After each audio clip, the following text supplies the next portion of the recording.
الفجر educational foundation, آؤ اپنے رب کی طرف۔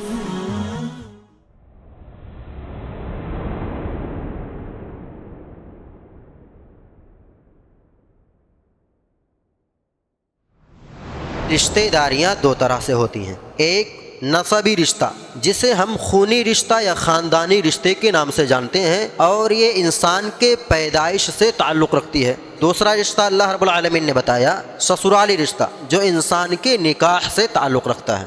رسول صلی اللہ تعالی علیہ وسلم نے جب اسلام کی تبلیغ، اس کی نشر و اشاعت کا آغاز کیا تو سب سے پہلے آپ نے جن باتوں کا حکم دیا ان میں یہ بھی تھا کہ رشتے داریاں جوڑی جائیں۔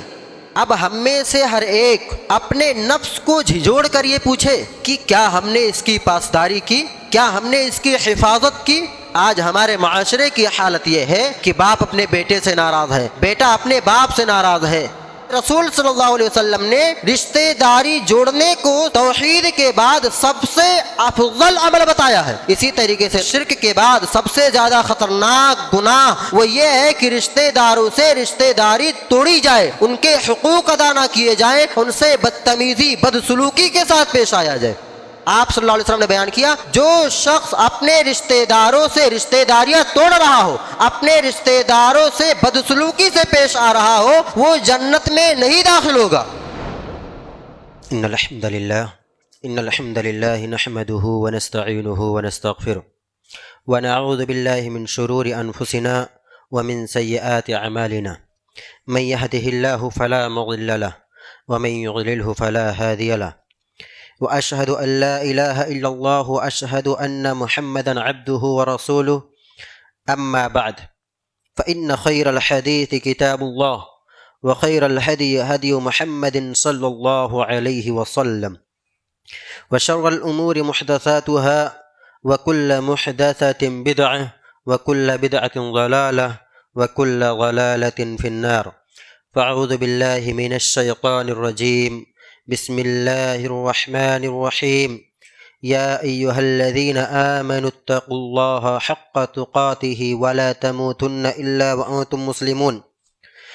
یا ایہا الناس اتقوا ربکم الذی خلقکم من نفس واحدہ وخلق منها زوجها وبث منهما رجالا كثيرا ونساء واتقوا الله الذي تساءلون به والأرحام إن الله كان عليكم رقيبا، يا أيها الذين آمنوا اتقوا الله وقولوا قولا سديدا يصلح لكم أعمالكم ويغفر لكم ذنوبكم ومن يطع الله ورسوله فقد فاز فوزا عظيما، أما بعد فقد قال الله تعالى في كلامه المجيد في موضع آخر، وهو الذي خلق من الماء بشرا فجعله نسبا وصهرا وكان ربك قديرا، سورۃ الفرقان آیت نمبر 54۔ تمام قسم کی تعریف، حمد و ثنا اللہ رب العالمین کے لیے ہے، جس نے ہم تمام لوگوں کو انسان بنایا، مسلمان بنایا۔ بعدہ درود و سلام نازل ہوں تمام انبیاء و رسول پر، جنہوں نے ہم تک اللہ رب العالمین کے پیغام کو بحسن خوبی انجام دیا اور ہم تک ہدایت کا پیغام پہنچایا۔ محترم حاضرین، آپ کے سامنے خطبہ جمعہ میں ایک آیت تلاوت کی گئی ہے، سورہ فرقان آیت نمبر 54۔ اللہ رب العالمین فرماتے ہیں وَهُوَ الَّذِي خَلَقَ مِنَ الْمَاءِ بَشَرًا، وہی وہ ذات ہے جس نے پانی سے انسان کو پیدا کیا، فَجَعَلَهُ نَسَبًا وَصِهْرًا، انسان کو پانی سے پیدا کرنے کے بعد اللہ رب العالمین نے اسے خاندان والا، نسب والا، حسب والا بنایا، وصہرا اور سسرال والا بنایا، وکان ربک قدیرا، اور تمہارا رب بہت زیادہ قدرت والا ہے۔ اس آیت میں اللہ رب العالمین نے بتایا کہ رشتہ داریاں دو طرح سے ہوتی ہیں، ایک نسبی رشتہ جسے ہم خونی رشتہ یا خاندانی رشتے کے نام سے جانتے ہیں، اور یہ انسان کے پیدائش سے تعلق رکھتی ہے۔ اسی طریقے سے دوسرا رشتہ اللہ رب العالمین نے بتایا سحری، سسرالی رشتہ، جو انسان کے نکاح سے تعلق رکھتا ہے۔ اسلام میں رشتے داری نبھانے اور رشتے داروں کے حقوق ادا کرنے اور رشتے داری جوڑنے کی کتنی اہمیت ہے، اس کا اندازہ آپ اس بات سے لگا سکتے ہیں کہ رسول صلی اللہ تعالی علیہ وسلم نے جب اسلام کی تبلیغ، اس کی نشر و اشاعت کا آغاز کیا تو سب سے پہلے آپ نے جن باتوں کا حکم دیا ان میں یہ بھی تھا کہ رشتے داریاں جوڑی جائیں۔ چنانچہ عمرو ابن عبسہ رضی اللہ تعالی عنہ جب رسول صلی اللہ تعالی علیہ وسلم کے پاس آئے اور کہا اللہ رب العالمین نے آپ کو کون سا پیغام دے کر کے بھیجا ہے، تو رسول صلی اللہ علیہ وسلم نے فرمایا ارسلنی بصلۃ الارحام وکسر الاوثان وان یوحد اللہ لا یشرک بہ شیئا۔ صحیح مسلم حدیث نمبر 1930۔ رسول صلی اللہ علیہ وسلم نے عمرو بن عبسہ رضی اللہ تعالی عنہ سے مکہ میں تبلیغ کرتے ہوئے یہ بتایا کہ مجھے اللہ رب العالمین نے جو پیغام دے کر کے بھیجا ہے وہ یہ ہے کہ رشتے داریاں جوڑی جائیں، رشتے داروں سے تعلقات مضبوط کیے جائیں، رشتے داروں کے حقوق کو نبھایا جائے۔ وَكَسْرِ الْأَوْثَانِ، اور دوسرا پیغام یہ ہے کہ بتوں کو توڑا جائے۔ وَأَن يُوحَّدَ اللَّهُ لَا يُشْرَكُ بِهِ شَيْئًا، اور یہ اقرار کرنا کہ اللہ رب العالمین اکیلا معبود ہے، اللہ کی توحید کو اختیار کرنا اور اس کے ساتھ کسی دوسرے کو شریک نہ کرنا۔ میرے بھائیوں، اب ہم میں سے ہر ایک اپنے نفس کو جھنجھوڑ کر یہ پوچھے کہ کیا ہم نے اسلام کے اس بنیادی تعلیم، اسلام کے اس بنیادی حق جسے رسول صلی اللہ علیہ وسلم نے ابتدائے اسلام میں ہی انجام دینے کا حکم دیا، کیا ہم نے اس کی پاسداری کی؟ کیا ہم نے اس کی حفاظت کی؟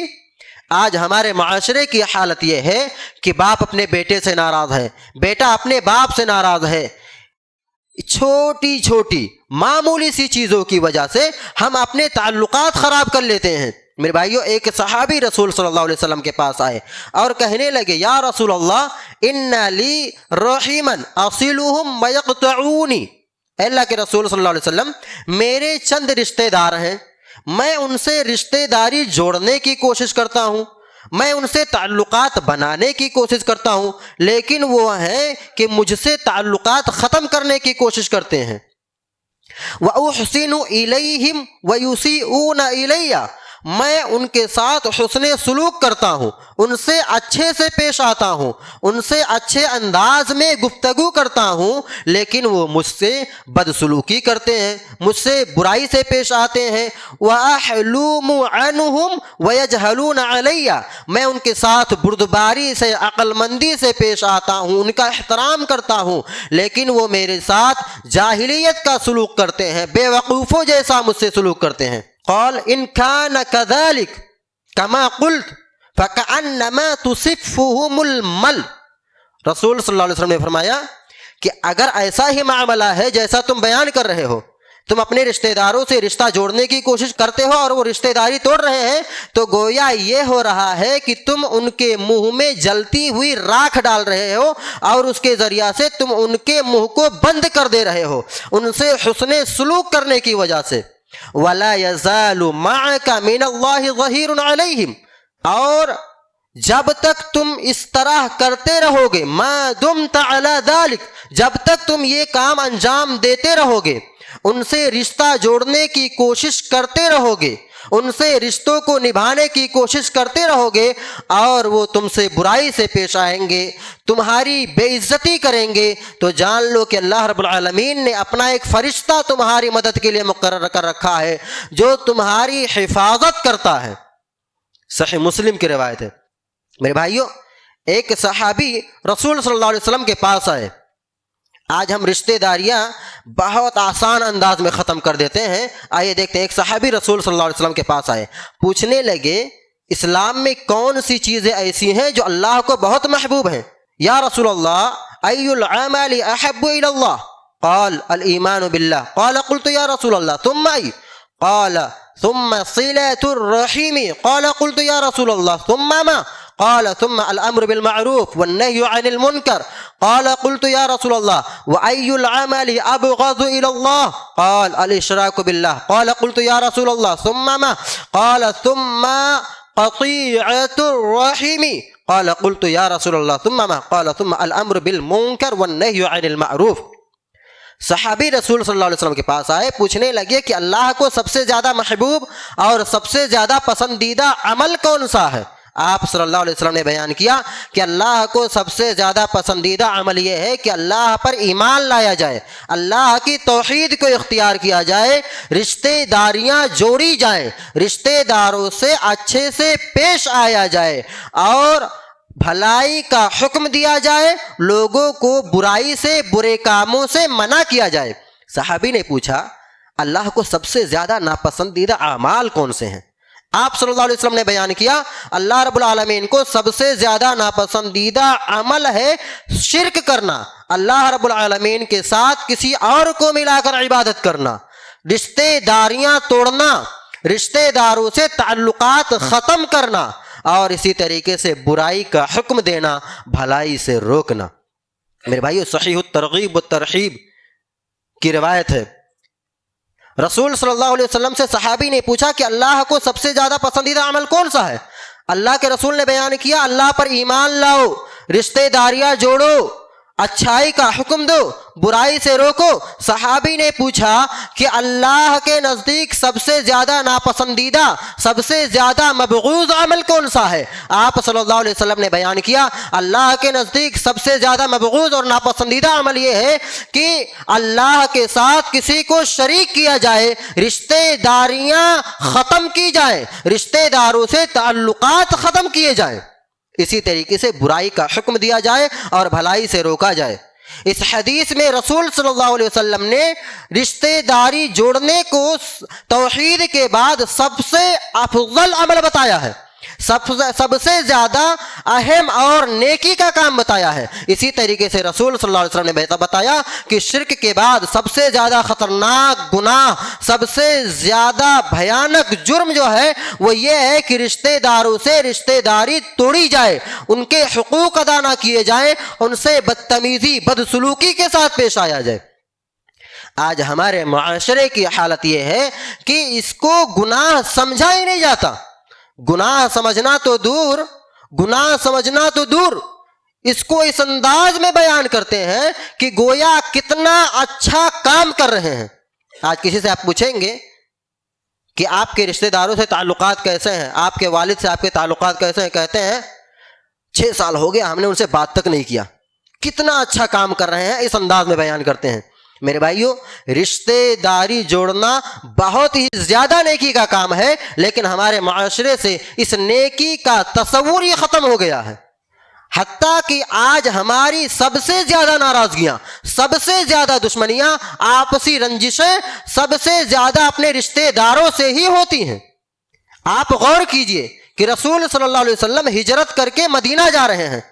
آپ صلی اللہ علیہ وسلم نے مدینہ پہنچ کر سب سے پہلے جن چیزوں کا حکم دیا اس میں یہ تھا کہ رشتے داریاں بھی جوڑی جائیں۔ آپ صلی اللہ علیہ وسلم نے فرمایا افشوا السلام، سلام کو آپس میں عام کرو، ایک دوسرے سے سلام کرو، وَأَطْعِمُوا الطَّعَامَ، ایک دوسرے کو کھانا کھلاؤ، وَصِلُوا الْأَرْحَامَ، رشتے داروں سے رشتے داریاں جوڑو، ان سے صلہ رحمی سے پیش آؤ، ان کے ساتھ اپنے تعلقات کو مضبوط کرو۔ وَصَلُّوا بِاللَّيْلِ وَالنَّاسُ نِيَامٌ تَدْخُلُوا الْجَنَّةَ بِسَلَامٍ، تم رات میں اٹھ کر تہجد کا اہتمام کرو، قیام اللیل کرو، اور یہ اعمال انجام دے کے ایک دوسرے سے سلام کر کے، کھانا کھلا کے، رشتے داروں کے حقوق ادا کر کے اور تہجد کا اہتمام کر کے امن و سلامتی کے ساتھ، سکون کے ساتھ جنت میں داخل ہو جاؤ۔ سنن ابن ماجہ کی روایت ہے۔ آج ہم رشتے داریاں ایک جھٹکے میں ختم کر دیتے ہیں۔ رسول صلی اللہ علیہ وسلم نے بیان کیا کہ رشتے داروں سے رشتے داری توڑنے والا جنت میں بنا سزا پائے، بنا عذاب پائے داخل ہی نہیں ہوگا۔ آپ صلی اللہ علیہ وسلم نے بیان کیا لا يدخل الجنت قاطع رحم، صحیح مسلم کی روایت ہے کہ جو شخص اپنے رشتہ داروں سے رشتہ داریاں توڑ رہا ہو، جو شخص اپنے رشتہ داروں سے بدسلوکی سے پیش آ رہا ہو، وہ جنت میں نہیں داخل ہوگا۔ اسی طریقے سے آپ صلی اللہ علیہ وسلم نے بیان کیا، مسند احمد کی روایت ہے، حدیث نمبر 10272، آپ صلی اللہ علیہ وسلم نے بیان کیا، ان اعمال بنی آدم تعرض کل خمیس لیلۃ الجمعۃ فلا يقبل عمل قاطع رحم۔ رسول صلی اللہ علیہ وسلم نے بیان کیا، ایک ہفتے میں جو انسان کی ایکٹیویٹیز ہوتی ہیں، جو بھی انسان اعمال انجام دیتا ہے، اس کو جمعہ کی رات میں اللہ کے حضور پیش کیا جاتا ہے۔ فلا يقبل عمل قاطع رحم، اب اس ایک ہفتے میں اگر اس نے اپنے رشتہ داروں سے رشتہ داریاں توڑی ہوں گی، رشتہ داروں سے بدسلوکی کی ہوگی، ان سے بدتمیزی کی ہوگی، فلا يقبل عمل قاطع رحم، تو رشتہ داروں سے رشتہ داری توڑنے والے کے اعمال ریجیکٹ ہو جاتے ہیں۔ آج ہمارے معاشرے میں رشتہ داری جو نبھاتے بھی ہیں وہ اس انداز میں نبھاتے ہیں کہ جو ہمارے گھر آئے گا ہم اس کے گھر جائیں گے، جو ہم سے بات کرے گا ہم اس سے بات کریں گے، جو ہم سے سلام کرے گا ہم اس سے سلام کریں گے، جو ہمیں ہدیہ دے گا، جو ہمیں گفٹ دے گا، ہم اسے ہدیہ اور گفٹ دیں گے۔ میرے بھائیو، یہ رشتہ داری نبھانا نہیں ہے، یہ بدلہ پورا کرنا ہے، اور بدلہ پورا کرنا یہ رشتہ داری نبھانا نہیں کہا جا سکتا۔ رسول صلی اللہ علیہ وسلم نے بیان کیا، لیس الواصل بالمکافی ولکن الواصل الذی اذا قطعت رحمہ وصلہ۔ آپ صلی اللہ علیہ وسلم نے بیان کیا کہ رشتہ داری نبھانے والا شخص وہ نہیں ہے جو رشتہ داری نبھانے کے نام پہ بدلہ پورا کر رہا ہو، بلکہ رشتہ داری نبھانے والا شخص وہ ہے کہ اس کی رشتہ داری توڑی جا رہی ہو، رشتہ داروں سے تعلقات اس کے ختم کیے جا رہے ہوں، لیکن وہ اٹھے، پہل کرے اور اپنے رشتہ داروں سے اپنے تعلقات کو مضبوط کرے۔ صحیح بخاری کی روایت ہے۔ میرے بھائیوں، رشتہ داری جوڑیے۔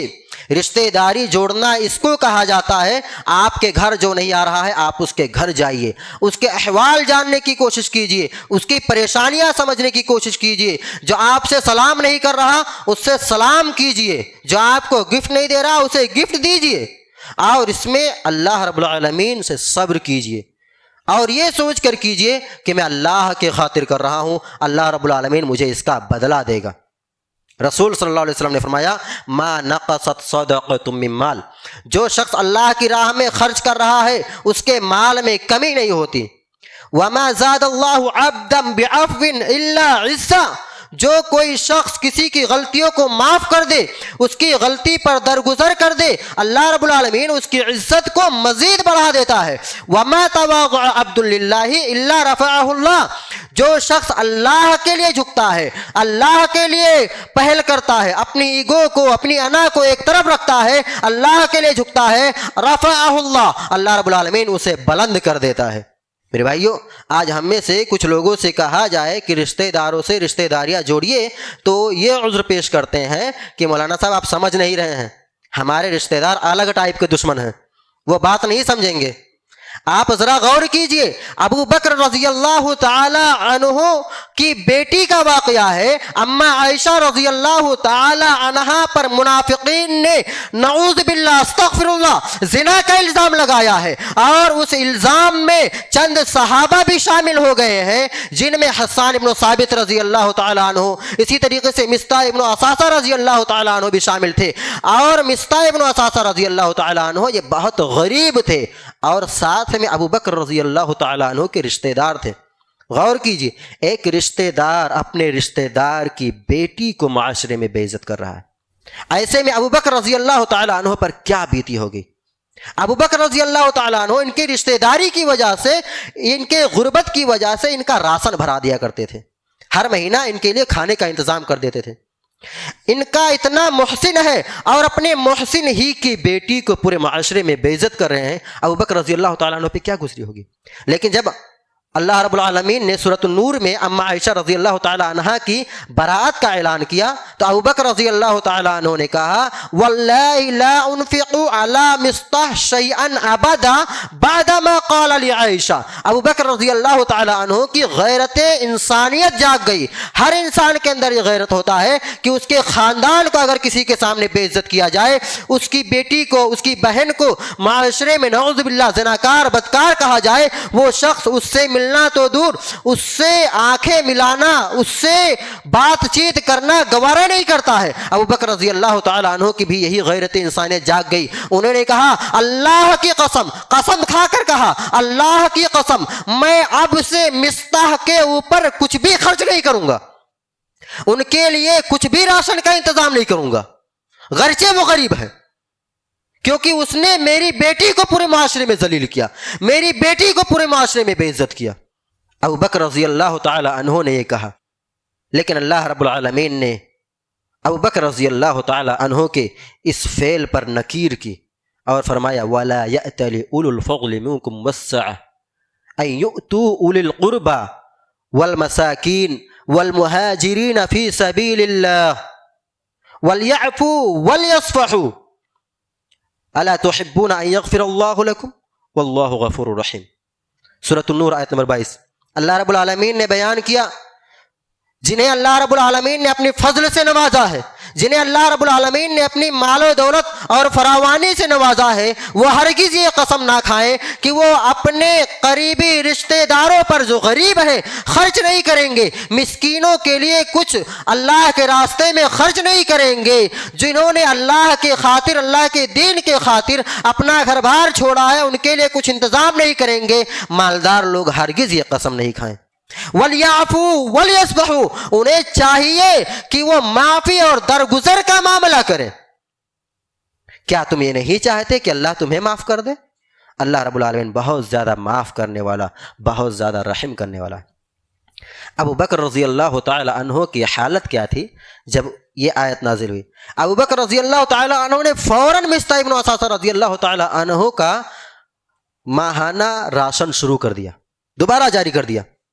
باوجود یہ کہ ان کی بیٹی کو پورے معاشرے میں بے عزت کر رہے تھے. لیکن اللہ رب العالمین کا فرمان آیا کہ معافی اور درگزر کا معاملہ کرو. ابو بکر رضی اللہ تعالیٰ عنہ نے اپنی ایگو کو, اپنی انا کو ایک طرف رکھ دیا اور اللہ رب العالمین کے حکم کے آگے جھک گئے. میرے بھائیو, ہمیں بھی ضرورت ہے کہ ہم بھی اپنی انا کو, اپنی ایگو کو ایک طرف رکھیں. اللہ رب العالمین کے خاطر, اللہ رب العالمین کے حکم کی فرما برداری میں اپنے رشتہ داروں سے تعلقات کو مضبوط کریں, اپنے رشتہ داروں کی غلطیوں کو درگزر کریں, ان سے اپنے رشتے کو مضبوط کریں. اللہ رب العالمین سے دعا ہے کہ اللہ رب العالمین ہم تمام حضرات کو رشتہ داری کی اہمیت کو سمجھنے اور اس کے حقوق کو ادا کرنے کی توفیق دے. اللہ رب العالمین ہمارے درمیان جو آپسی رنجشیں ہیں, جو آپسی ناراضگیاں ہیں, اس کو ختم کر. اللہ رب العالمین تو ہمیں ایک بنا, نیک بنا, مسلمان بنا, مومن بنا. اللہ رب العالمین تو ہمیں جب تک اس دنیا میں زندہ رکھ, عقید توحید پہ زندہ رکھ اور ایمان باللہ پر زندہ رکھ. آمین. وآخر دعوانا الحمدللہ رب العالمین. It's Al Fajr Educational Foundation presentation.